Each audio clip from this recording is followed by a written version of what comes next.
Empezamos una nueva edición de Café Mercosur, este espacio en el que nos proponemos analizar la realidad de los países de la región con un foco en los aspectos jurídicos. Hacemos este programa desde Rosario, Argentina, quien les habla, Osvaldo Di Princio y Daniela Burlini, y de San Pablo, Brasil, Ramiro Cayano Blanco. Este programa se transmite por RCA, radio oficial de Resistiendo con Aguante, y también por la radio Las Voces del Muro. Los programas anteriores se encuentran en iVoox y en iTunes como Café Mercosur. También nos pueden encontrar en www.cafemercosur.com y en las redes sociales, Facebook y Twitter, también como Café Mercosur. Bueno, aquí estamos en el programa número 135. El que les habla, Ramiro desde San Pablo, y desde Rosario, Osvaldo Di Princio. ¿Cómo te va, Osvaldo? ¿Qué tal, Ramiro? ¿Cómo estás? Bien, acá andamos, con muchas novedades, con muchas cosas que han ido ocurriendo a lo largo de la semana pasada. Hemos tenido un pequeño problema técnico, por eso la semana pasada no hemos podido hacer el programa. Por eso se nos han ido acumulando las cosas, ¿no es verdad, Osvaldo? Sí, y también se sumaron hechos muy importantes que pasaron estos últimos días en Brasil, sobre todo, ¿no, Ramiro? Yo la verdad que quería hablar un poco de la visita de Bolsonaro a la Argentina para poder, digamos, ayudarlo electoralmente a Macri, pero ahora con lo que ha ocurrido ahora parece que fue hace años eso, ¿no es verdad, Osvaldo? Sí, no, realmente, parece que hubiese pasado hace 6 meses y realmente creo que fue jueves o viernes. Pero lo que pasa es que después hubo mucho movimiento en Brasil justamente y con Bolsonaro, ¿no? Y con Bolsonaro, básicamente con la operación Lavallato en realidad, ¿no? Y bueno, vamos a charlar de eso en la segunda parte porque han aparecido algunas informaciones, una mega filtración de audios y mensajes de texto que realmente pone en jaque toda la propia Operación Lavallato y la legalidad de la Operación Lavallato. Justamente yo te decía que tiene que ver con Bolsonaro porque el triunfo para presidente fueron un poco hijo de Lavallato. Creo que fue su principal carta publicitaria el manejo que hizo Moro, arbitrario diría, de la investigación de la Lavallato. Y ya te estás adelantando. Sí. No, pues eso lo vamos a ver más adelante, lo vamos a ver en la segunda parte. Está bien esto de crear un poco de suspenso, ¿no, Osvaldo? Perfecto. Bueno, vamos a una noticia positiva, Osvaldo. Una buena, empezar por fin un programa que puedo empezar con una buena y seguramente que debe ser de Argentina, Ramiro, ¿no? Es de Argentina.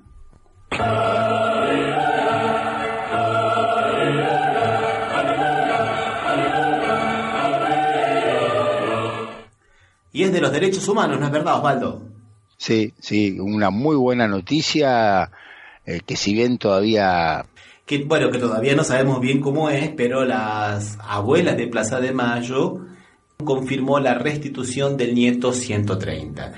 Para los que no saben cómo es la historia, son hijos de desaparecidos de la época de la dictadura militar que se les ha dado en adopción, la mayoría de las veces irregular, a otros parientes de militares o a militares y ahora están, digamos, reconstruyendo su verdadera historia a través de esta gran tarea que realizan las abuelas de Plaza de Mayo, ¿no es verdad, Osvaldo? Sí, que creo que es un hecho histórico y único en el mundo, ¿no? Que el golpe fue en el 76, estamos hablando de hace más de 30 años y todavía siguen apareciendo víctimas, porque no dejan de ser víctimas de lo que fue el terrible golpe militar del 76. Y es un hecho inédito, Osvaldo, tanto en el aspecto social y político, que también ahora se ha descubierto que acá en Brasil también ha habido chicos desaparecidos, ¿no? O sea, dados en adopción. No llega al número de 400 como se calcula en Argentina, pero ya por lo menos hay 5 que están determinados, se sabe. Como también fue un desafío para la ciencia biológica, para la genética, porque las abuelas tuvieron que crear lo que se llama el índice de la abuelidad. O sea, a través del examen del ADN, llegar a que haya alguna probabilidad de que sean nietos, porque no están los padres, ¿no, Osvaldo? Sí, no, realmente el trabajo que se hizo fue muy importante y es destacado en todos lados, ¿no? Los médicos de antropología forense Hizo una tarea que es reconocida en todos lados y que lo utilizan como antecedente en un montón de países con problemas similares a lo que tuvo Argentina del 76 al 83. Sí, es verdad. Bueno, por el cuanto no sabemos mucho porque recién el jueves a la 1 de la tarde, a las 13 horas, en la sede de las abuelas de Plaza de Mayo, se va a anunciar y parece que este joven va a estar presente. No sabemos nada más que es un joven que vive fuera de Capital Federal, a varios kilómetros, pero va a estar supuestamente en el anuncio formal que van a hacer las abuelas de Plaza de Mayo, ¿no, Osvaldo? Sí, el 13 del 13, el 13 de junio a las 13 horas, el nieto 130, ¿no? Es un poco... Es verdad, no había visto esa... Claro, es un poco... Pero muy bien y realmente, bueno, esperemos a ver cómo, porque después también se va contando su historia y eso sirve para que se pueda reconstruir otras historias, creo también, lo que vayan diciendo, porque creo que así se fueron construyendo los 130 que fueron restituidos o por lo menos que conocieron cuál era su origen y cuál era su verdadera familia. Bueno, y vamos a pasar a otra noticia, Osvaldo, una noticia lamentablemente de terror. Bueno, en realidad es un refresh, pero es un refresh de terror.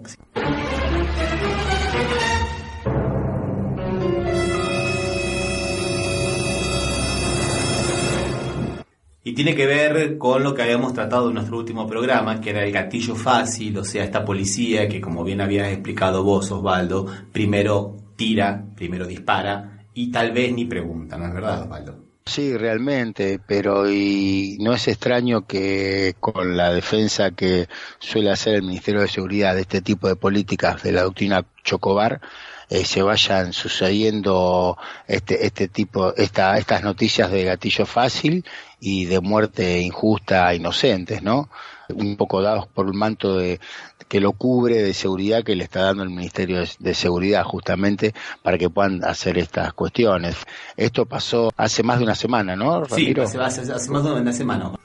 Que había unos muchachos, unos músicos que salieron de un velorio de un compañero, pararon en un supermercado Día, que son unos supermercados chiquitos, no sé si hay en Brasil, Día, Ramiro. Hay en Brasil, sí, es una cadena española.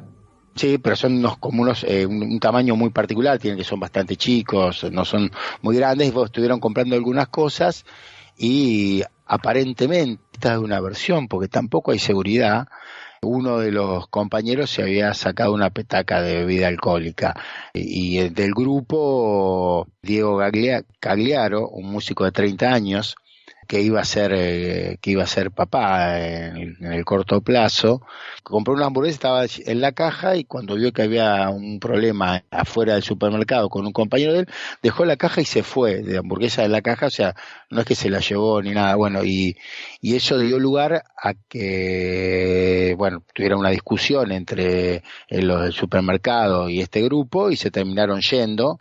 Y aparentemente esta es una versión que hay, no sé si realmente es así, pero la versión que había era que los del supermercado de día habían dicho, los de la seguridad del supermercado había dicho que tampoco estamos hablando de una seguridad orgánica, ¿no? Una persona que hacía un adicional, diríamos, ahí en el supermercado había dicho que había sido un asalto con armas. No hay comprobación de esto porque no se escucha el audio de la denuncia que hacen.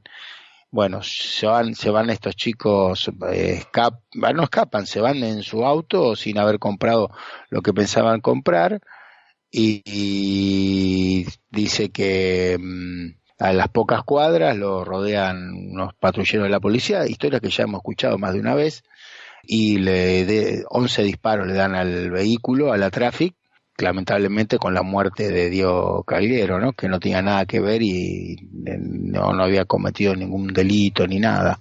Sí, a mí se me ocurre decir que esto ocurrió 45 minutos después del hecho del supermercado, en circunstancias bastante raras, donde realmente ellos iban a tocar, me parece que iban a reunirse, y los encierran los encierran y les disparan. La policía dice que ellos recibieron disparos por la parte de atrás.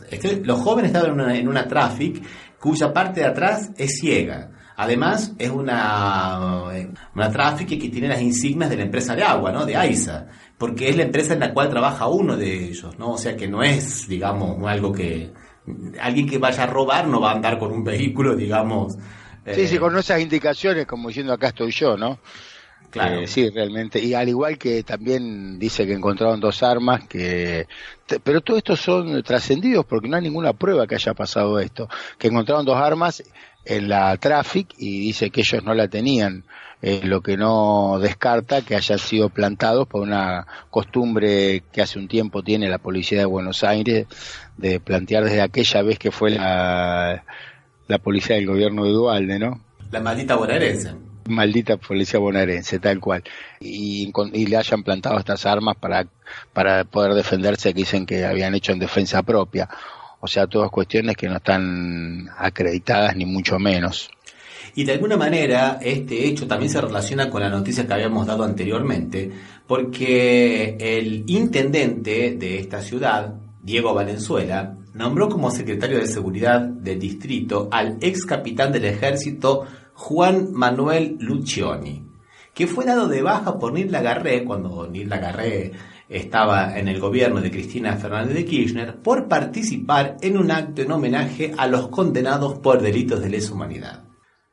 O sea que parece que las cosas van volviendo, ¿no, Osvaldo? Sí, que se repite la historia, ¿no? Y extrañamente siempre parecería que fuera en las intendencias que son de Cambiemos donde hay algún conflicto. Es que esto ocurrió en la localidad de la provincia de Buenos Aires de 3 de febrero, ¿no? Sí, sí. Bueno, escuchemos un tema musical, Osvaldo, ¿qué te parece? Vamos, dale. Vamos a escuchar entonces a Eruca Sativa y un tema llamado Fuera o Más Allá. Vamos.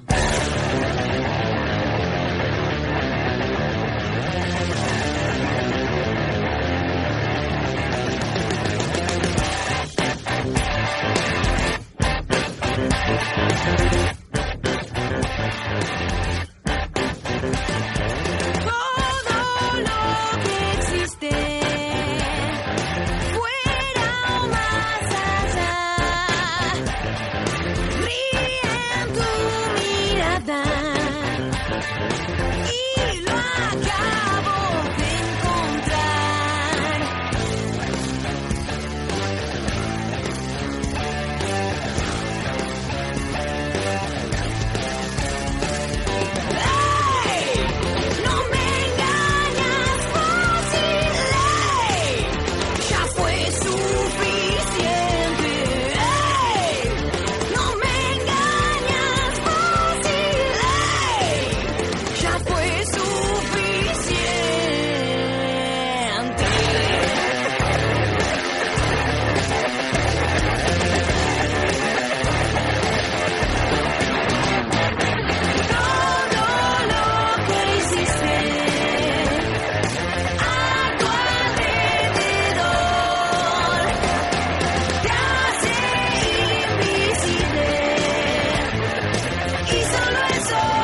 Bueno, muy bien, seguimos entonces ahora con el programa, Osvaldo, y vamos a hablar de una noticia antigua para Brasil, pero nueva para Argentina, porque es una coincidencia, vamos a hablar de coincidencias.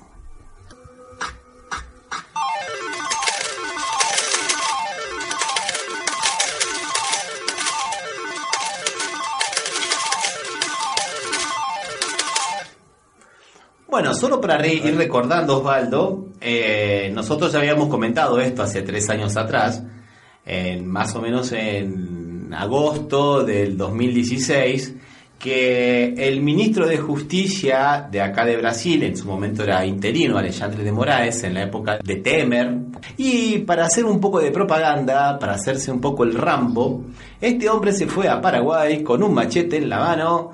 Se puso a cortar las plantas de marihuana en Paraguay y se sacó fotos.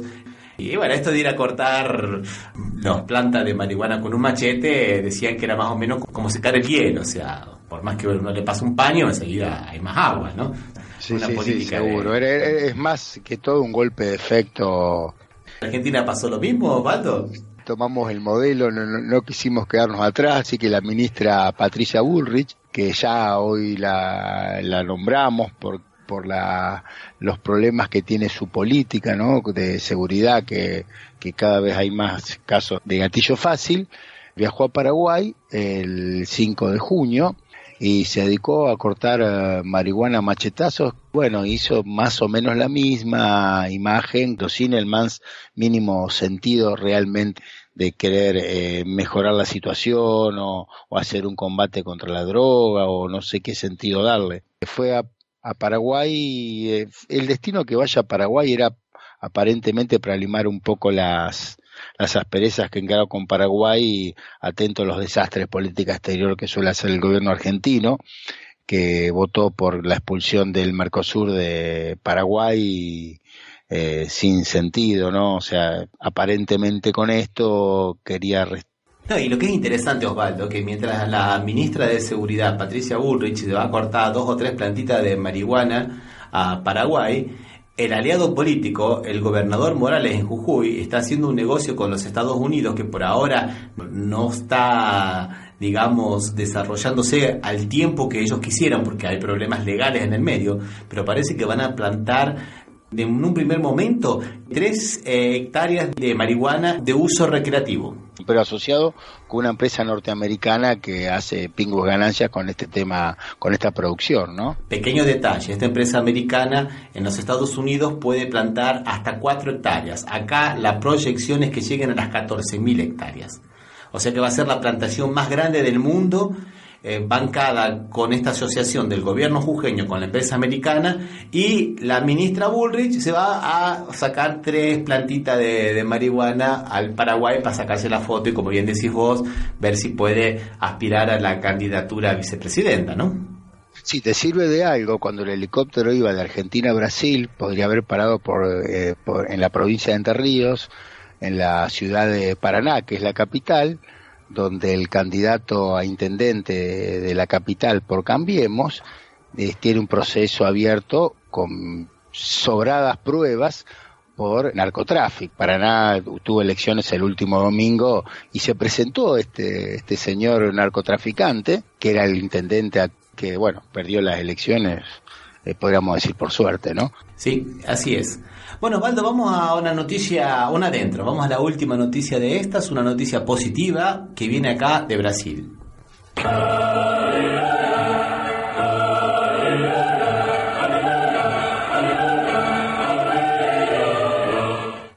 Y también tiene que ver con una cosa que nosotros habíamos criticado bastante cuando se hizo la reforma de las leyes del trabajo aquí, que era la posibilidad que esta nueva ley de trabajo le daba a las mujeres embarazadas y a las lactantes de trabajar en actividades insalubres. ¿Te acordás, Osvaldo, que era una barbaridad, sí, que la ley permitía? O sea que las mujeres que estuvieran embarazadas o que estuvieran amamantando para no trabajar tenían que ellas presentar un certificado médico al trabajo que les dijera que no podían trabajar. Bueno, era una barbaridad porque eso las condenaba prácticamente al trabajo, Osvaldo. Así. Sí. En una situación de recesión económica como la que está en Brasil, oficialmente está en Brasil, exigirle a las mujeres que presenten un certificado para no trabajar en lugares insalubres era realmente medio como que dejar que piden la renuncia, ¿no? Bueno, el Supremo Tribunal Federal, que es la máxima corte de justicia acá de Brasil, el miércoles 29 dejó sin efecto ese trecho de la reforma del 2017. Y porque dijo eso, en la práctica el Superior Tribunal Federal prohibió que las mujeres trabajen en locales insalubres en cualquier circunstancia. Porque fue una acción directa de inconstitucionalidad, interpuesta por la Confederación Nacional de los Trabajadores Metalúrgicos, y bueno, y por suerte le han hecho lugar, ¿no? Le han hecho lugar, entonces ahora las mujeres están protegidas, tanto las mujeres como la maternidad y la gestancia y la lactancia, ¿no, Osvaldo? Sí, no, aparte es importante porque la misma disposición rige en la Argentina desde el 75, o sea, desde que se dicta la ley de contrato de trabajo, donde las mujeres no pueden trabajar en ningún caso en tareas insalubres, ¿no? O sea que es bueno porque también en este momento se está hablando en la Argentina que el acuerdo con el fondo incluye una flexibilización de las normas laborales, y esta habría sido una posible, más con los índices de desocupación que tiene Argentina en la actualidad. Bueno, y la última noticia, otra positiva, Osvaldo, la última que viene de Argentina. A ver.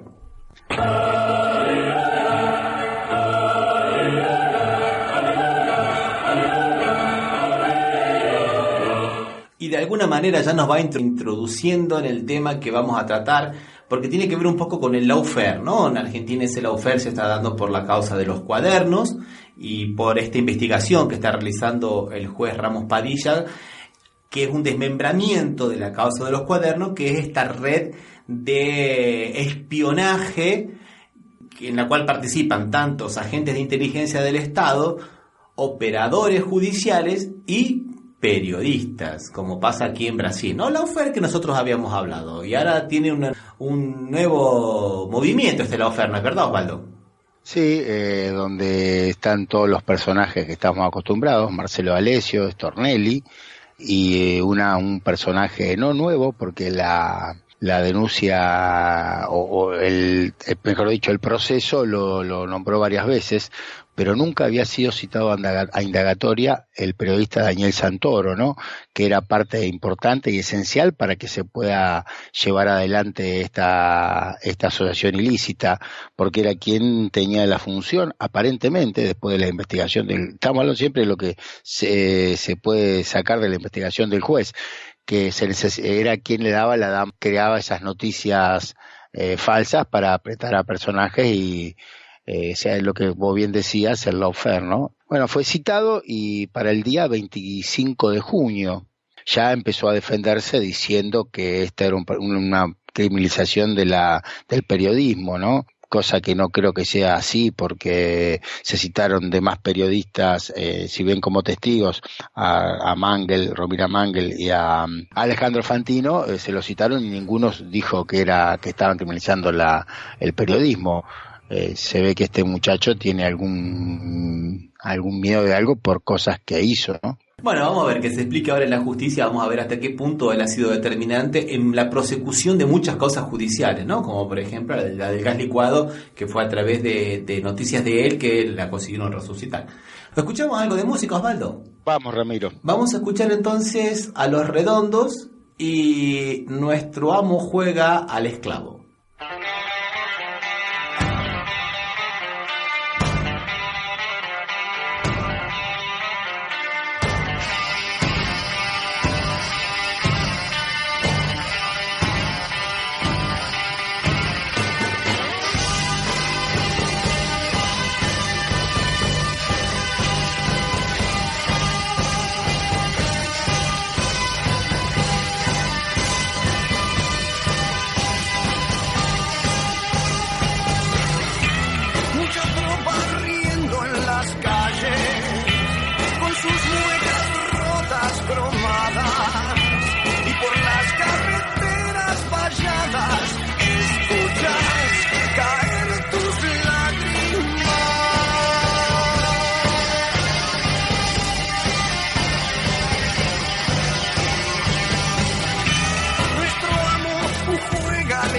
amor.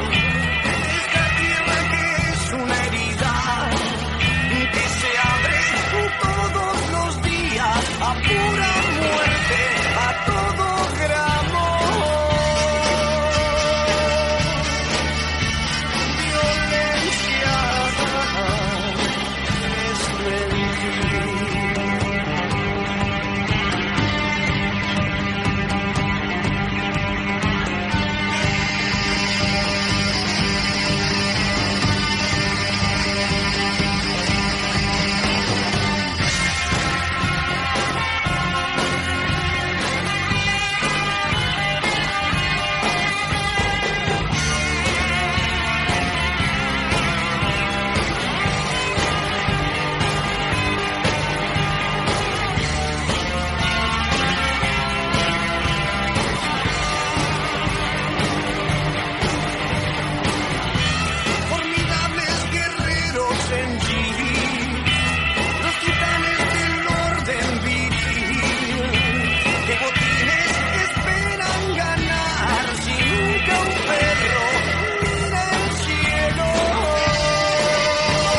Estás escuchando Café Mercosur por las radios RCA, Resistiendo con Aguante Oficial y Las Voces del Mundo.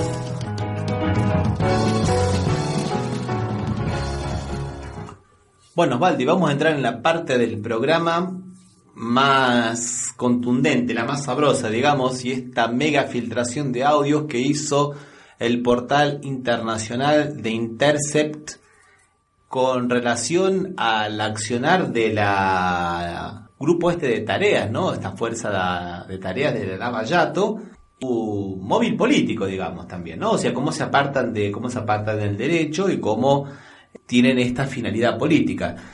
Lo primero que quería decir, Osvaldo, que nosotros ya hemos tratado este tema en 20 programas. Directa e indirectamente, muchas veces directamente, sin contar cuando hablamos de lawfare en 3 oportunidades, con los ejemplos exactamente de la Lava Jato y de la operación de la causa Cuadernos en Argentina, como es la misma operatoria, y que el Papa se refirió la semana pasada a esto, ¿no? ¿Es verdad, Osvaldo? Sí, también, sí. Y ahora, bueno, el domingo 9 a la tardecita, digamos, lo hizo público, y en Brasil no se habla de otra cosa, y en Argentina también, ¿no es verdad, Osvaldo? Sí, la noticia hoy en todos los medios de comunicación, que porque fue o sea, todo sobre ese tema, la televisión, las radios y los diarios, ¿no? Aunque también los diarios le dieron, en ese sentido, casi que empataron la trascendencia que le daban a la noticia que sacó de Intercept, la revista web esta norteamericana, de origen norteamericana, pero su edición de Brasil, y que también le dieron lugar a la defensa de Moro, que atacaba esta investigación. Lo primero que tenemos que decir un poco qué es lo que ocurre con estas filtraciones. Queda en evidencia realmente que el juez Sergio Moro no era tan imparcial como él dice ser, no era el superjuez que los brasileños piensan que él es, que llegó a tener más del 80% de aprobación acá en Brasil en determinado momento, hoy no lo es tanto, y que trabajaron en una especie, como te diría, de asociación medio que criminal con los fiscales. ¿Por qué decimos esto? Porque de acuerdo a la Constitución brasileña de 1988, como dice el jurista Lenio Streck, que varias veces lo hemos citado en este programa, el proceso penal acá es acusatorio. ¿Qué significa esto, Osvaldo? Que tiene que haber tres partes. O sea, uno acusa, uno defiende y el juez tiene que estar en el medio. ¿No es verdad, Osvaldo? Sí, tiene que ser imparcial e imparcial, ¿no? No debe ser ni parte ni tener una opinión parcial sobre la resolución, porque si no se corre el riesgo de ser prejuzgado. Exactamente, y porque es salir de lo que se llama el sistema inquisitorio, ¿no? Es verdad, donde el juez era juez y parte, ¿te acordás, Osvaldo, no? Sí, el sistema, diríamos, el primigenio sistema judicial en la historia de la humanidad. Sí, cuyo ícono máximo es Torquemada. Tal cual. Bien, el capítulo 3 del Código de Ética de la Magistratura dice exactamente eso, Osvaldo. El magistrado imparcial es aquel que busca en las pruebas la verdad de los hechos, con objetividad y fundamento, manteniendo a lo largo de todo el proceso una distancia equivalente de las partes. Y fíjate ahora, y evita todo tipo de comportamiento que pueda reflejar favoritismo, predisposición o prejuicio. Clarísimo, ¿no, Osvaldo? Sí. ¿Qué pasó entonces si el código es tan claro, el código de ética?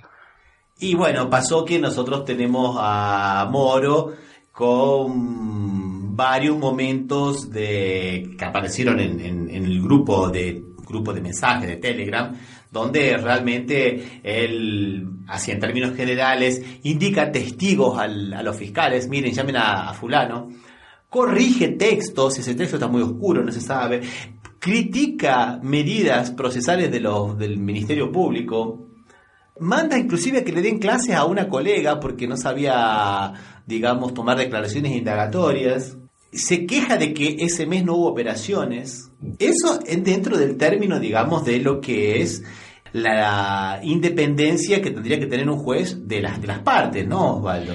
No, tal cual, aparte llega hasta consolar a los fiscales cuando se sienten criticados por la prensa, sobre todo cuando le dicen que saben que están flojos de papeles, o sea que tienen pocas dedos flojos de papeles y sacan la Argentina, que no tienen muchas pruebas para eso. Entonces le dice que no se hagan problema, que las críticas contra ustedes son desproporcionadas, ¿no? Siga firme, o sea, extrañamente parecería que fuera el jefe de los fiscales y no uno distinto a los fiscales, que es el juez quien lo tendría que escuchar de manera imparcial y después resolver. O sea, se mete directamente en la investigación. Claro, sí. Vamos a algunos casos específicos, Osvaldo. En marzo de 2017, según lo que dice de este portal de Intercept, Moro le escribió a Dallagnol para sugerirle, por bajo del poncho, digamos, un camino para la investigación del lavallato, lo que en teoría solamente se puede hacer en los autos, ¿no, Osvaldo? No. Sí. Y él escribe así: estimado, la diputada María Gabrilli, que es del PSDB, del Partido de la Socialdemocracia Brasilera, del partido de Fernando Henrique Cardoso, y digamos el contrincante directo, digamos, del Partido de los Trabajadores, la diputada Mara Gabrilli mandó un texto, ustedes pueden chequear eso, por favor mantener reservado. Y ahí seguía un largo mensaje de Gabrilli, de la diputada de San Pablo, que actualmente es senadora, en que sugiere que un banquero, Marcos Valerio, que lo escuchasen al respecto del asesinato del intendente del Partido de los Trabajadores, de Celso Daniel, de acá de una ciudad del Gran San Pablo, ocurrido en 2002. O sea, ¿qué tiene que ver esto con la operación Lavallato? ¿Qué tenía que ver con la Petrobras? Sí. Bueno, menos de una hora después, Moro recibió la respuesta, ¿no? Y dijo que sí, hablé con Diogo y se va a chequear a ver todo ese tipo de cosas. Te está dando las pistas para investigar delitos, ¿no te parece, Osvaldo? Sí, Bueno, y como esa hay muchísimas más. Como esa hay muchísimas más. 2 días después, en otra conversación que revela el clima de camaradería que existía entre el juez y la acusación, le dice: caro amigo, ¿no? Fueron pedidas declaraciones orales en la fase número 402, pero siéntase a gusto, es necesario decir que puede denegarlas. De nuestra parte fue un pedido de pura estrategia. Eso le manda Dalañol a Moro. A Moro, sí. Y Moro le dice, sí, sin problema, perfecto, tranquilo, estoy preparando la decisión, pero la tendencia es a denegar. O sea, están combinando las simples estrategias procesales, Osvaldo. Sí, la evolución del proceso combinan el quién tiene que juzgar y quién tiene que investigar, o sea, sin sentido, porque será lo mismo que le haga al defensor del imputado le diga: no, ¿no te parece hacer esto? ¿Por qué no haces otro? Seguramente lo criticarían si hace eso, ¿no? Sí, con sí, razón, sí, aparte. Sí, claro. En otro momento, por ejemplo, hubo algunos movimientos no estaban tan contentos, tan amigos entre ellos. En marzo de 2016, Moro, enojado con lo que consideró un error de la Policía Federal, ahí le manda un texto un poco más duro, ¿no? Le dice: tremendo tiro en el pie ese de la Policía Federal. Y entonces las justificativas presentadas por Dalañol no lo convencieron. Y él continúa diciendo: termina siendo una chanchada, no se puede cometer ese tipo de errores ahora. Moro hablándole de esa manera a los fiscales. Una cosa que quiero dejar en claro, Osvaldo, porque nosotros parece que estamos ahora en un juego acá de chusmas de barrio, y tenemos que tener siempre presente que en el sistema judicial normal, y el brasilero también lo es, hay 3 instancias que no pueden trabajar mancomunadamente, porque son contrapesos y contralores, que son la policía, los fiscales y los jueces. La policía es la que tiene que investigar. Cuando hay una investigación en curso y hay pruebas, ahí va a los fiscales, que son los que realizan la acusación. Y esa acusación será apreciada por el juez teniendo en cuenta también los actos de la defensa, ¿no es verdad, Osvaldo? Dale. Ahora, ¿qué pasa acá en este caso? Cuando la policía se manda una macana, los fiscales son los que tienen que ser la autoridad de contralor. Y cuando los fiscales hacen alguna cosa equivocada, son los jueces los que tienen que hacerlo. Ahora, ¿qué pasa cuando trabajan los 3 juntos? Uno se tapa las macanas de los otros, como en este caso. O sea, son 3 instancias jurisdiccionales del Estado simplemente contra un simple abogado defensor.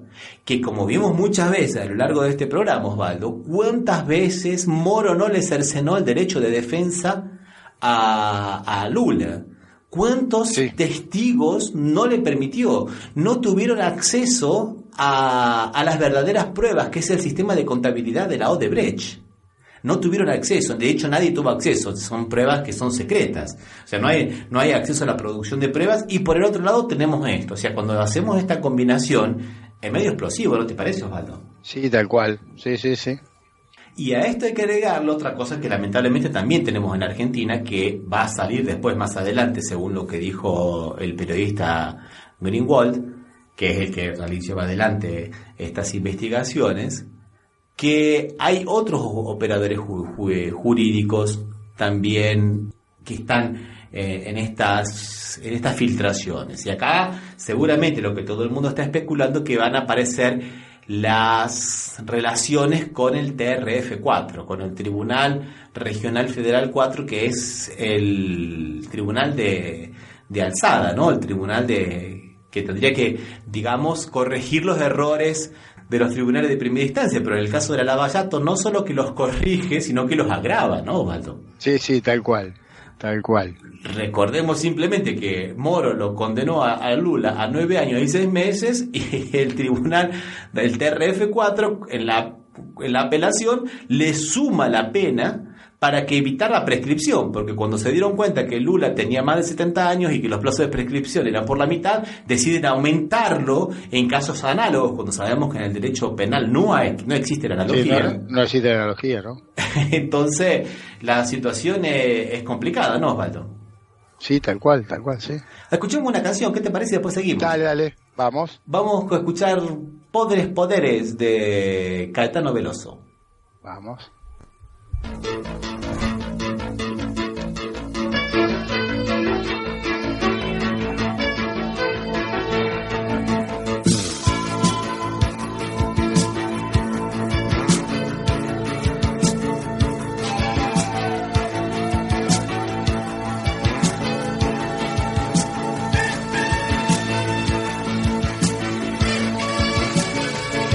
Enquanto os homens exercem seus podres poderes, motos e fuscas avançam nos sinais vermelhos e perdem os verdes, somos uns boçais. Querer gritar 700 mil vezes como são lindos os burgueses e os japoneses, mas tudo é muito mais. Será que nunca faremos se não confirmar a incompetência da América Católica, que sempre precisará de ridículos tiranos?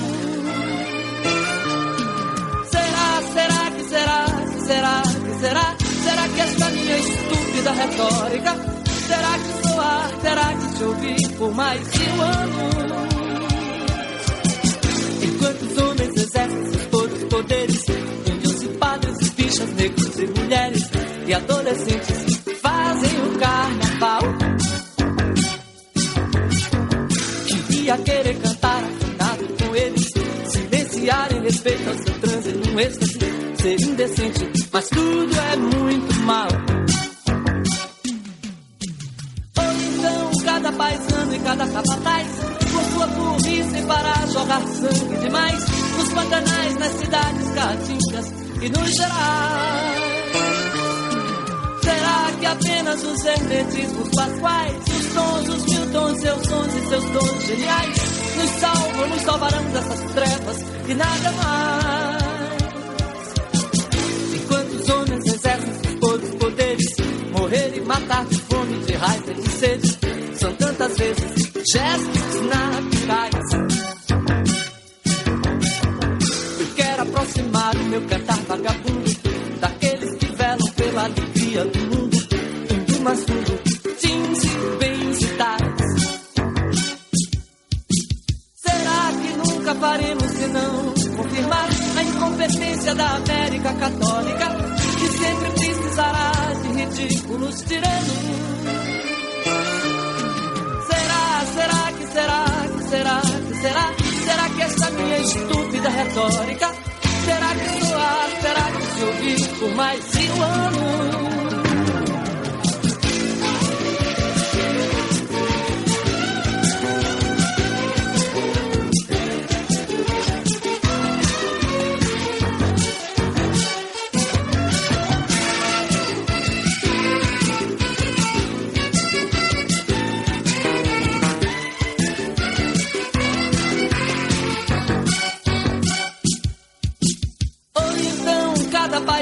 Cada capataz, com sua burrice para jogar sangue demais nos pantanais, nas cidades caatingas e nos gerais. Será que apenas os hermetismos pasquais, os tons, os mil tons, seus sons e seus dons geniais nos salvarão dessas trevas e nada mais? Enquanto os homens exercem seus poderes, morrer e matar de fome, de raiva e de sede, são tantas vezes gestos naturais. Eu quero aproximar o meu cantar vagabundo daqueles que velam pela alegria do mundo, do mais fundo, jeans e bens e tacos. Do mais fundo, jeans e bens e tacos. Do mais fundo, jeans e bens e tacos. Bueno, y siguiendo entonces ahora con esta forma de trabajar que tiene el juez Moro, Osvaldo, con los fiscales, acá hay cosas que te digo que son medio que promiscuas, te digo, por lo menos medio pornográficas. Por ejemplo, una de las veces el juez Moro, por ejemplo, le daba consejo, dice, pero no sería mejor, dice, invertir el orden de 2 etapas de la operación planeadas. Se lo sugiere Moro a Dalañol, ¿no? Estaba hablando de etapas de la investigación. Ese tipo de cosas técnicas me parece que son muy impropias de un juez para un fiscal, ¿no te parece, Osvaldo? Sí, tal cual. Aparte, bueno, También me parece que haber metido a la constructora AOS en el tema fue la que permitió que sea por pedido del propio Moro para poder conseguir que el tribunal actuante sea el de Moro y no llevarlo a San Pablo, que es los que reclamaban la competencia, ¿no? Tenés toda la razón, Osvaldo, tenés toda la razón en traer la constructora OAS e inclusive el caso de Leo Piñeiro, que es el que lo llevan preso y que en la primera declaración que hace niega absolutamente toda vinculación del departamento triple de Gorullá con Lula.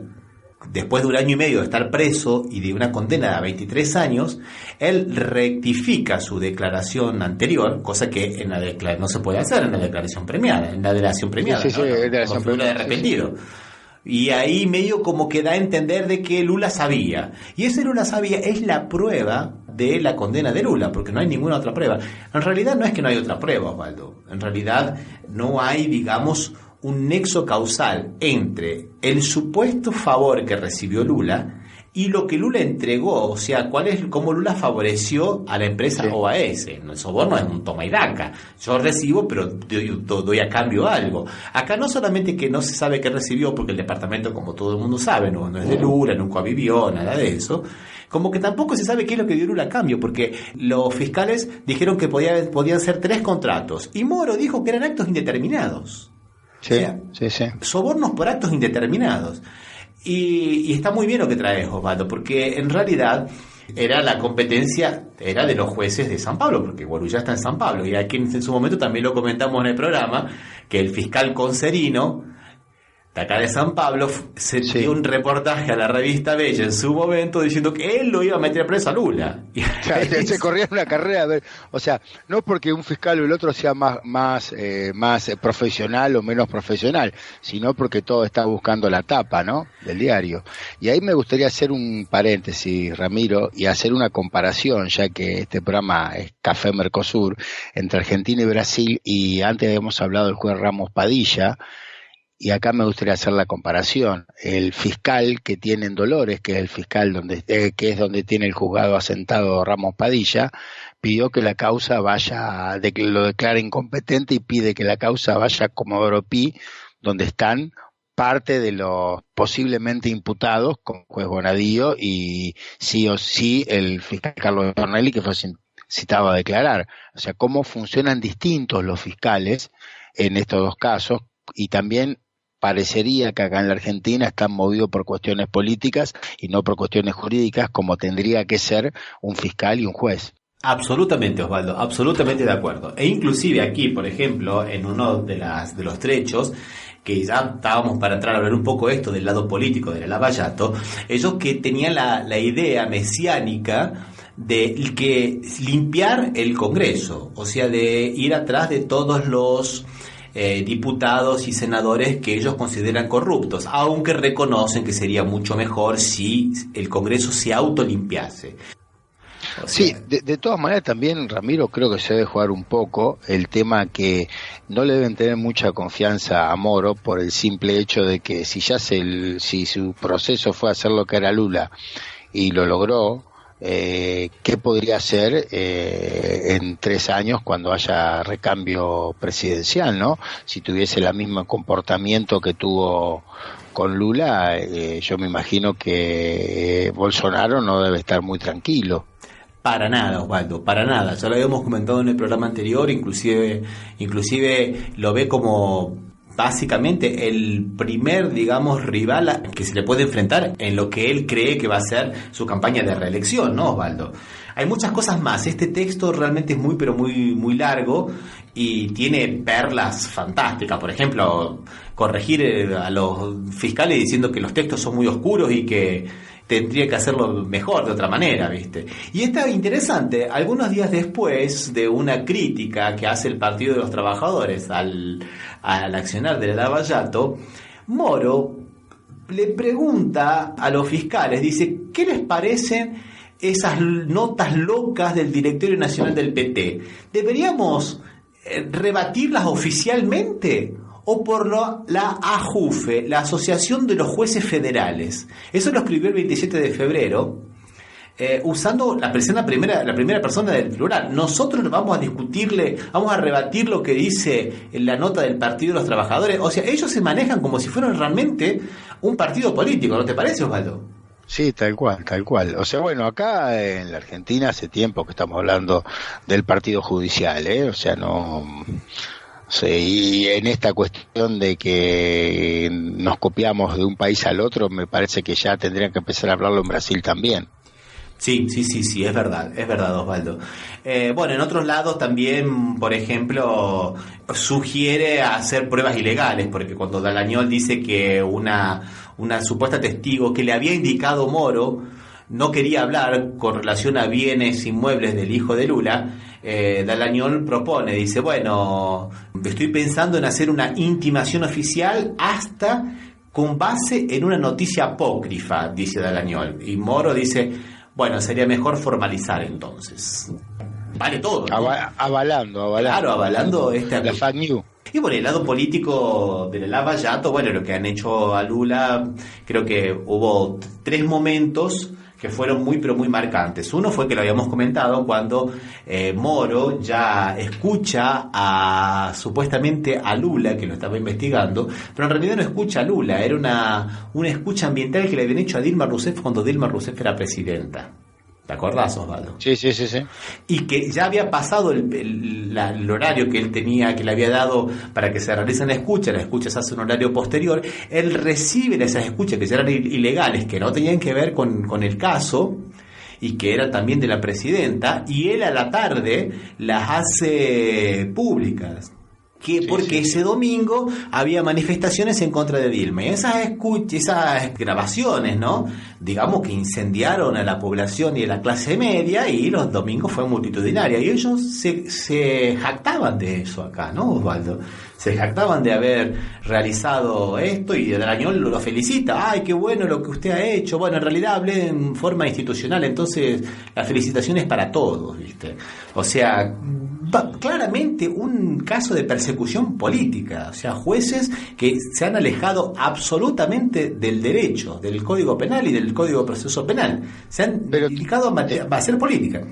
De todas maneras te digo, Ramiro, que se alejaron para cuando tienen que investigar a Lula, pero cuando ellos son los que están en el centro del debate por las escuchas, dicen que las escuchas son ilegales. O sea, mágicamente lo que antes era legal o era un argumento para hacer, cuando me toca a mí es ilegal, porque es la defensa que está haciendo Moro sobre eso, que se basa en escuchas ilegales, dice, como si alguna vez le hubiese interesado si las escuchas eran legales o ilegales, ¿no? ¿Te acordás que cuando nosotros empezamos a hablar de la operación Lava Jato habíamos dicho que Moro, en sus inicios, cuando era juez de ejecución penal en una cárcel del estado de Paraná, él ya había creado un Big Brother, digamos, un gran hermano, escuchando a la conversación de los presos con los abogados, supuestamente siempre con el fin teleológico y loable de combatir delitos, ¿no? O sea, hacemos delitos para combatir delitos.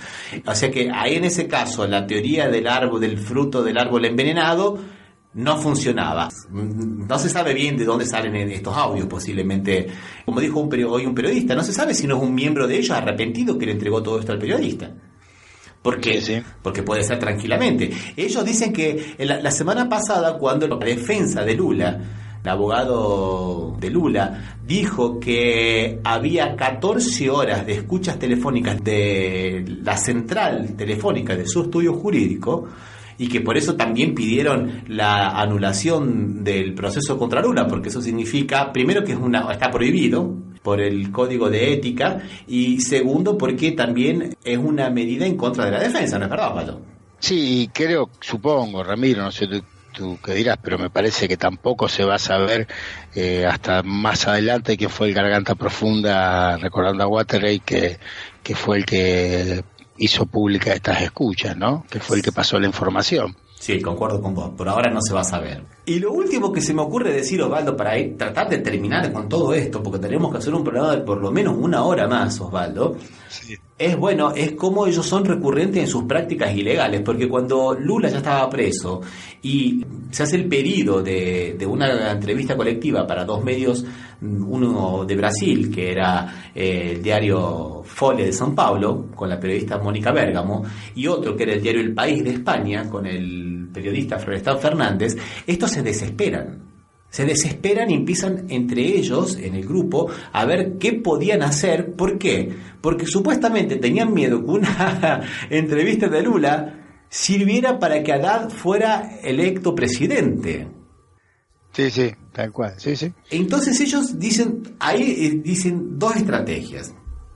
Una de ellas era, impedir la entrevista, y la otra era pedir que todos los periodistas de todos los medios también estuvieran para ensuciar la cancha, para que todos los periodistas preguntando se hiciera un tumulto y las declaraciones de Lula no fueran tan contundentes como podía parecer. Bueno, después apareció el Partido Novo, que fue al Supremo Tribunal Federal, pidió, y misteriosamente, aún hasta para ellos, le prohibieron a Lula hablar. Y le prohibieron hablar durante mucho tiempo. ¿Te acordás? O sea, que el episodio... Sí, la que parecía de las posturas más peregrinas fue la que se terminó imponiendo, ¿no? Y cuando el Superior Tribunal Federal, en medio que en causa propia, censura a un sitio o antagonista que es bastante de derecha y pro Bolsonaro, y a la revista de ella por una fake news contra el Superior Tribunal Federal, ahí salieron todo el mundo a hablar de la libertad de prensa, que muy bien, como dijiste vos, Waldo, cuando es a favor de ellos, sí, libertad de prensa, cuando es a favor de los otros, no hay libertad de prensa. Claro. Entonces, el Tribunal Federal decidió vamos a hacer una cosa salomónica. Ahora también que Lula dé la entrevista que tiene pendiente hace 5 meses. ¿Y qué dijeron los fiscales de la Lava Jato? Ya pasó el proceso electoral, ya Lula está condenado en un segundo juicio en el cual hicieron copia y pega de la sentencia anterior hasta el momento de que tenía errores materiales. En lugar de hablar de la quinta de Atibaia, hablaron del departamento de Guarujá. La jueza hizo esa barbaridad en la sentencia. Sí. Y dijeron, ahora que está bien, que puedan darle, pero volvemos a nuestra teoría de que todos los periodistas estén participando también. O sea, Lula habla, pero le ensuciamos la cancha. Y ahí, sí. Claro, el juez Lewandowski, que tiene posturas de derecho bastante acertadas, bastante conforme a derecho, digamos, dijo que no, que era una barbaridad, que era a favor de quien había solicitado la entrevista y a favor de quien el entrevistado quería darla. No se le puede obligar a alguien a dar una entrevista, ¿no te parece, Osvaldo? Sí, tal cual. Y para cerrar aquí, por lo menos ahora, que después seguiremos hablando porque hay muchas otras cosas más, tengo que decir que la defensa de Lula ya había pedido, en base al proceder de Moro con relación a las escuchas telefónicas, con Dilma Rousseff y con todo el accionar de Moro manifiestamente contra Lula, había pedido la nulidad de todo el proceso, ¿no? Y el juez del Superior Tribunal Federal de Justicia dijo que no, que se mantenía el proceso. Se apeló al Pleno y ahora vamos a ver qué resuelve el Pleno. Pero después de estas escuchas está bastante propenso a decretarle la prisión para Lula. No sé si se van a animar para iniciarle un proceso por prevaricato a Moro, ¿no? Porque le cabe. Sí, no creo que lleguen. Me parecería a mí, no sé cómo será el juego político, pero me parece que... Bueno, vamos a decir las últimas cositas ahora. Dentro de los diputados ya se estará armando una CPI, una comisión parlamentaria de investigación. También el Consejo de la Orden de los Abogados, el Consejo Federal de la Orden de los Abogados de Brasil, el lunes emitió una nota pidiendo el alejamiento tanto de Moro como de Dallagnol. Esta nota fue por unanimidad del Consejo. El Consejo del Ministerio Público, el Consejo Nacional del Ministerio Público, que es, digamos, el órgano que investiga los posibles delitos cometidos por los fiscales, ya va a investigarlo Dallagnol porque habría incurrido en ilegalidades en todo el accionar de acuerdo a las escuchas. O sea que esto está recién comenzando, Waldo. No, sí, yo creo que va a correr mucha agua bajo el puente y va a haber novedades. Creo que este tema va a volver a ser tocado por el programa. Bueno, Waldo, dejamos por aquí entonces. Recordamos que este programa se emite por las radios RCA Oficial y la radio Las Voces del Muro. Que nos pueden seguir en las redes sociales Twitter y Facebook como Café Mercosur. Y que pueden también escuchar los programas anteriores en iVoox o en iTunes o en nuestra página www.cafemercosur.com. Osvaldo, hasta la próxima, un abrazo. Hasta la próxima, Ramiro.